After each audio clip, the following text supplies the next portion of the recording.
Brian Robson, what made him? We've just been hearing about this incredible record that he had. What made him the man he was? What made him so successful? Well, I think he's a real determined person.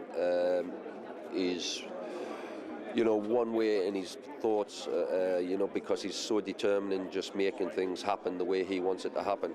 So anybody who's worked for him over the years, you know that he's got a way that he wants to work, and you've got to work within those boundaries. And because of that determination, I think that's what's made the boss a great manager. Well, also you've always got to look at his judgment on players, because to keep changing teams around the way he has and be so successful, that's a knack, and it's a football brain and intelligence that you've got to keep bringing in great players into the club. So for me, that's why he's been so successful.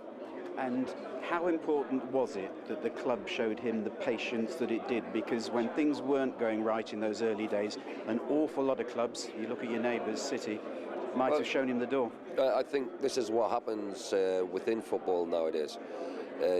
To make your stamp of authority on a football club, or just make the club work to the way that you want, you probably need 3 or 4 years to get that in place. And I think people are too quick, to sack a manager before he's been able to establish what he wants to establish. So, fortunately for Manchester United, the boss was really good at that.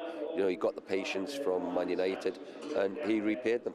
What do you think was his finest moment? Everybody talks about the different teams, the different achievements, but what do you think was the best? Well, I think a lot of people go to the treble year, but for me it was probably 92, 93, not winning the title for 26 years.